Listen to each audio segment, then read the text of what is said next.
Hello my dear student. तो आपका DA education centre में स्वागत है। आज जो है हम इकोनॉमिक्स का पहला चैप्टर का ऑब्जेक्टिव देखने वाले हैं। आपको इसी चैनल पे इतिहास का इतिहास का चैप्टर नंबर 1, 2 एंड 3 ये तीनों का ऑब्जेक्टिव आपको इसी चैनल पे प्लेलिस्ट में आपको मिल जाएगा। तो आप वहाँ पे जा कर के ये तीनों चैप्टर का ऑब्जेक्टिव आपको देख लेना है। ये आपके एग्ज़ाम के लिए बहुत ही ज़्यादा ज़रूरी होगा। आज जो है हम इकोनॉमिक्स यानी कि अर्थशास्त्र का चैप्टर नंबर 1 का ऑब्जेक्टिव पेपर देखने वाले हैं। इससे भी आपके लिए एग्ज़ाम में बहुत ही ज़्यादा इम्पोर्टेंट है। इससे भी अच्छा क्वेश्चन को लिया जाता है एग्ज़ाम के हिसाब से। तो ज़्यादा टाइम इन्वेस्ट किए हुए शुरू करते हैं। अगर आपको ये वीडियो पसंद आया तो लाइक एंड कमेंट करना ना भूलें एंड सब्सक्राइब। अगर आप चाहते हैं कि हर चैप्टर को आपको सब्जेक्टिव भी क्वेश्चन मिले आपको, तो आपको कमेंट करके ज़रूर बताना है कि सर आप सब्जेक्टिव का भी वीडियो बनाइए, मेरे लिए ज़्यादा बेहतर होगा। तो हम आपके लिए ज़रूर वो भी करने के लिए तैयार हैं। तो चलिए शुरू करते हैं।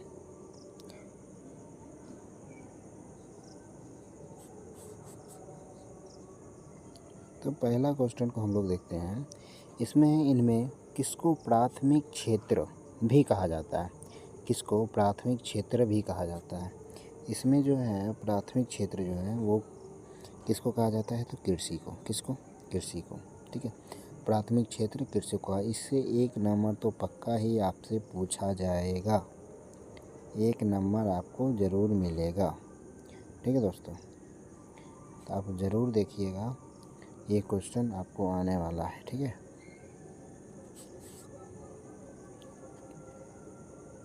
चलिए इसके अगला क्वेश्चन देखते हैं।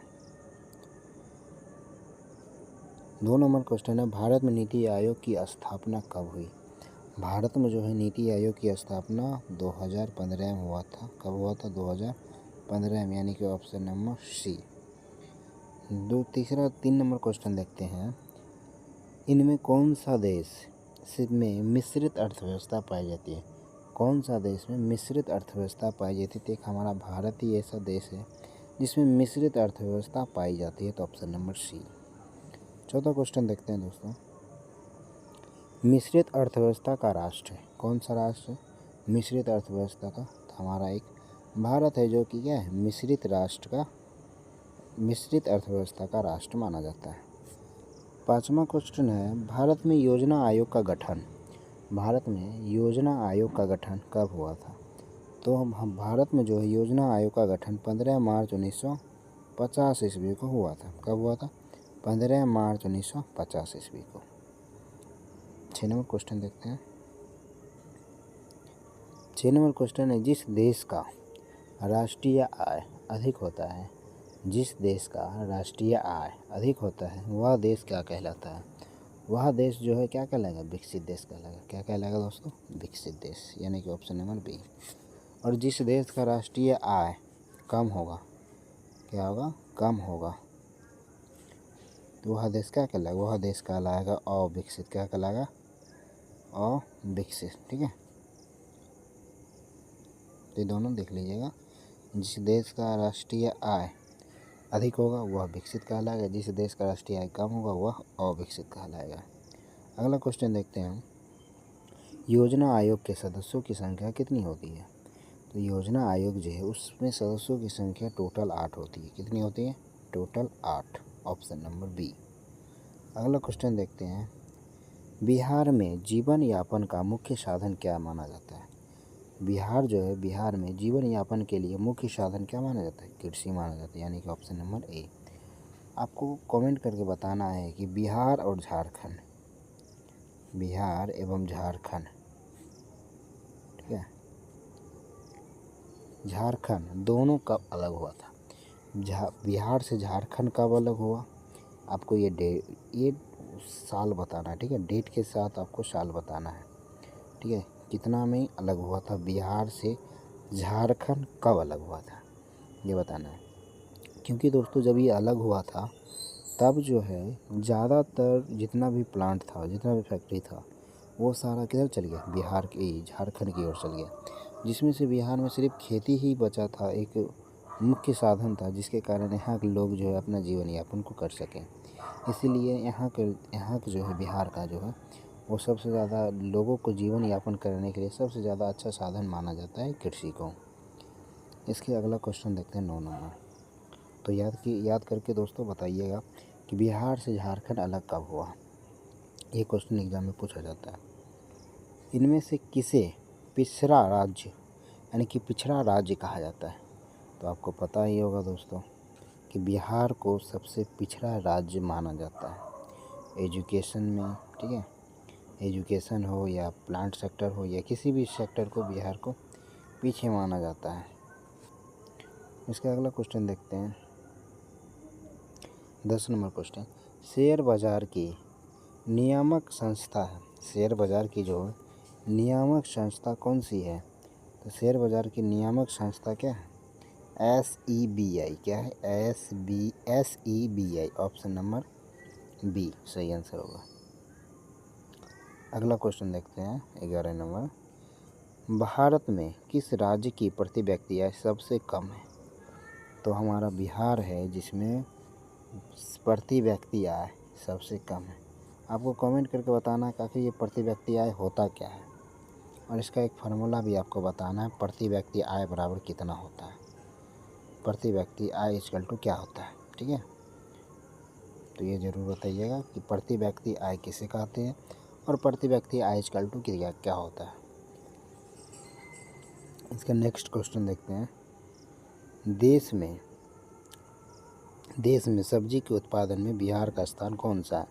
यानी कि पूरे भारत में, ठीक है, पूरे भारत में बिहार कौन सा स्थान पे आता है सब्जी उत्पादन में? तो हमारा बिहार जो है पूरे देश में दूसरा नंबर पे आता है सब्जी उत्पादन में। ठीक है, अगला क्वेश्चन देखते हैं 13 नंबर। भारत के पड़ोसी देशों में किस देश का प्रति व्यक्ति आय सबसे अधिक है? यानी कि भारत के ऐसे पड़ोसी देश के नाम बताना है जिस देश का प्रति व्यक्ति आय क्या हो सबसे अधिक हो। तो हमारा पड़ोसी देश श्रीलंका है जिसके प्रति व्यक्ति आय सबसे अधिक मानी जाती है। तो ऑप्शन नंबर सी हो जाएगा।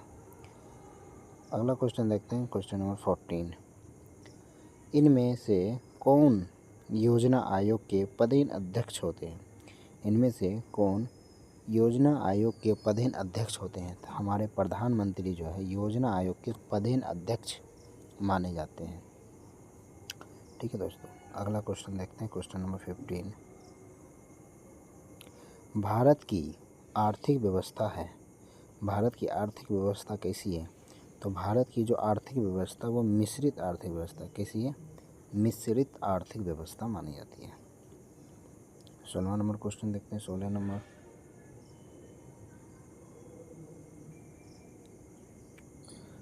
क्वेश्चन है राष्ट्रीय विकास परिषद का गठन कब हुआ था? तो राष्ट्रीय विकास परिषद जो है उसका गठन 1952 ईस्वी में हुआ था। कब हुआ था? 1952 ईस्वी में। अगला क्वेश्चन देखते हैं 17 नंबर बोल रहा है इनमें से कौन से देश में समाजवादी अर्थव्यवस्था है? इनमें से कौन से देश में समाजवादी अर्थव्यवस्था है? तो इनमें से रूस है, जिसमें समाजवादी अर्थव्यवस्था पाई जाती है। ठीक है, अगला क्वेश्चन देखते हैं संपर्क विकास की प्रक्रिया प्रतिबंधित है। तो संपर्क विकास की प्रतिक्रिया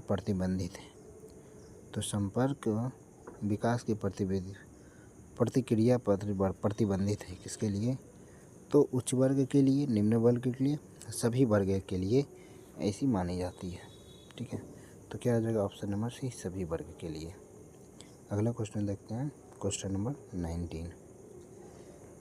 गरीबी कैंसर रोग की तरह है, किसने कहा था? गरीबी जो है वो कैंसर रोग की तरह है, ये मुख्य कथन किनका है? ठीक है, ये जो मुख्य कथन है वो अर्थशास्त्री कुजनेट का है। किनका है? कुजनेट का। ठीक है, ऑप्शन नंबर बी। इन्होंने ही कहा था गरीबी जो है वो कैंसर रोग की तरह है। ठीक है, जो धीरे धीरे फैलते ही रहती है। क्वेश्चन नंबर 20 देखते हैं। किस अर्थव्यवस्था में उत्पादन के साधनों पर किसी व्यक्ति या निजी संस्था का अधिकार होता है? किसी अर्थव्यवस्था में उत्पादन के साधनों पर किसी व्यक्ति या निजी संस्था का अधिकार होता है। तो क्या हो जाएगा? पूंजीवादी अर्थव्यवस्था। क्या हो जाएगा? पूंजीवादी अर्थव्यवस्था, जिसमें निजी संस्था का अधिकार माना जाता है। निजी मतलब उसके करीबी का। ठीक है, उसके बगल का। क्वेश्चन नंबर 21 देखते हैं। प्रथम पंचवर्षीय योजना का कार्यक्रम था। ठीक है, यानी कि प्रथम पंचवर्षीय योजना जो हुआ था शुरू, पंचवर्षीय मतलब 5 साल का, यानी कि 5 ईयर प्लान। ठीक है, 5 साल की प्लान। ये जो शुरू हुआ था 1951 से 1956 तक चला था, पहला पंचवर्षीय। ये दोस्तों अदर कंपटीशन एग्ज़ाम के लिए भी बहुत ही इम्पोर्टेंट माना जाता है। ठीक है, कब हुआ था? 1951 से 1956 तक। अगला क्वेश्चन देखते हैं, क्वेश्चन नंबर 22। क्वेश्चन नंबर 22 बोल रहा है आर्थिक संरचना का एक मुख्य अंग है। आर्थिक संरचना का एक मुख्य अंग क्या है? तो शिक्षा, स्वास्थ्य, यातायात एवं संचार, ये तीनों आर्थिक संरचना का मुख्य अंग माना जाता है। इसका आंसर हो जाएगा इनमें से सभी। ठीक है, उसके बाद अगला क्वेश्चन देखते हैं। किस क्षेत्र को द्वितीय क्षेत्र भी कहा जाता है? देखिए दोस्तों, पहला क्वेश्चन पूछा था किस क्षेत्र को प्राथमिक क्षेत्र कहा जाता है, और यहाँ पे पूछा किस क्षेत्र को द्वितीय क्षेत्र कहा जाता है। तो हमारा उद्योग जो है, औद्योगिक क्षेत्र, उसे द्वितीय क्षेत्र। अगला क्वेश्चन देखते हैं, क्वेश्चन नंबर 24। 24 बोला है किस क्षेत्र को तो हमारा क्वेश्चन है 24, किस क्षेत्र को तृतीय क्षेत्र कहा जाता है? किस क्षेत्र को तृतीय क्षेत्र कहा जाता है? यानी कि सेवा जो है, सेवा क्षेत्र, उस क्षेत्र को तृतीय क्षेत्र कहा जाता है। अगर दोस्तों आप पढ़े होंगे तो सेवा क्षेत्र के कुछ एग्जाम्पल के आप नाम बताइएगा कमेंट करके कि सेवा क्षेत्र में क्या क्या आता है। ठीक है, ज़रूर बताइएगा। नहीं बताइएगा तो हम नेक्स्ट वीडियो में ज़रूर बता देंगे। अगला क्वेश्चन देखते हैं, क्वेश्चन नंबर 25। 25 क्वेश्चन बोल रहा है एक अर्थव्यवस्था का सर्जन होता है। एक अर्थव्यवस्था का सर्जन किसे माना जाता है?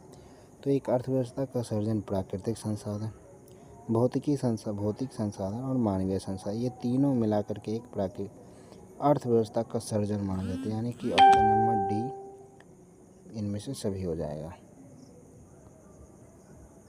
ठीक है, अगला क्वेश्चन देखते हैं, क्वेश्चन नंबर 26। 26 बोल रहा है आर्थिक क्रियाओं का उद्देश्य। आर्थिक क्रियाओं का उद्देश्य होता है। आर्थिक क्रियाओं का उद्देश्य क्या होता है? यानी कि आप जो आर्थिक काम कर रहे हैं उसका उद्देश्य क्या है? तो वो उसका उद्देश्य जीविकोपार्जन, यानी कि आदमी अपने आप को जीवित रखने के लिए अपने आर्थिक क्रिया का उद्देश्य, अपने आर्थिक क्रिया करता है। ठीक है, जीवित रहने के उद्देश्य से। ठीक है, तो इसका ऑप्शन नंबर ए हो जाएगा। अगला क्वेश्चन देखते हैं, क्वेश्चन नंबर 27। पशुपालन एवं मत्स्य पालन किस क्षेत्र का अंग है? पशुपालन जो है एवं मत्स्य पालन, ये जो है दोनों प्राथमिक क्षेत्र का एग्जाम्पल माना जाता है। किसका माना जाता है? प्राथमिक क्षेत्र का। ठीक है, अगला क्वेश्चन देखते हैं, क्वेश्चन नंबर 28। 28 बोल रहा है निम्नलिखित में से कौन सा सामाजिक संरचना का अंग है? निम्नलिखित में से कौन से सामाजिक संरचना का अंग माना जाता है? तो सामाजिक संरचना का अंग जो है, यानी कि समाज को एक बेहतर समाज बनाने में उसमें किन किन अंगों का योगदान होता है? तो वो एक शिक्षा एवं परीक्षण, स्वास्थ्य सेवाएं, आवास, यानी कि ये तीनों मिलकर के हमारा एक बेहतर समाज का निर्माण होता है। ठीक है दोस्तों, एक बेहतर समाज का निर्माण माना जाता है। यानी कि ऑप्शन नंबर डी हमारा सही आंसर होगा। अगला क्वेश्चन देखते हैं, क्वेश्चन नंबर 29। सामान्यतः किसी देश के विकास का स्तर किस आधार पर निर्धारित किया जाता है? सामान्यतः किसी देश के विकास का स्तर किस आधार पर निर्धारित किया जाता है? तो वो हमारा क्या हो जाएगा दोस्तों? वो हमारा हो जाएगा इनमें से सभी, यानी कि प्रति व्यक्ति आय पे, साक्षरता दर पे, स्वस्थता की स्थिति में, यानी कि ये तीनों मिल कर के हमारा ये बनता है, यानी कि समानता किसी देश के विकास का स्तर उसके आधार पर निर्धारित किया जाता है। यानी कि यहाँ जो लोग हैं उसके प्रति व्यक्ति आय, यानी कि वो कितना एजुकेटेड है वो, और उनके स्वास्थ्य में क्या स्थिति है, ये तीनों मिलकर के एक बेहतर देश का निर्माण किया जाता है। अगला क्वेश्चन देखते हैं, क्वेश्चन नंबर 13 बोल रहे हैं निम्नलिखित में से कौन सा देश विकसित अर्थव्यवस्था का उदाहरण है? यानी कि कौन सा देश विकसित अर्थव्यवस्था का उदाहरण माना जाता है?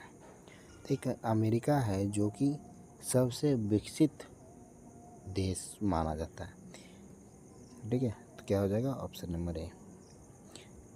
थैंक यू दोस्तों। अगर ये वीडियो आपको पसंद आए तो प्लीज़ लाइक एंड सब्सक्राइब करना ना भूलें। ठीक है, और आपको अदर सब्जेक्ट या फिर अदर चैप्टर से रिलेटेड अगर आपको वीडियो चाहिए, कोई भी चैप्टर का रिलेटेड अगर वीडियो आपको चाहिए तो आप कमेंट करके ज़रूर बता सकते हैं, तो हम कोशिश करेंगे कि उस चैप्टर पे आपको वीडियो मिले। ठीक है, थैंक यू दोस्तों।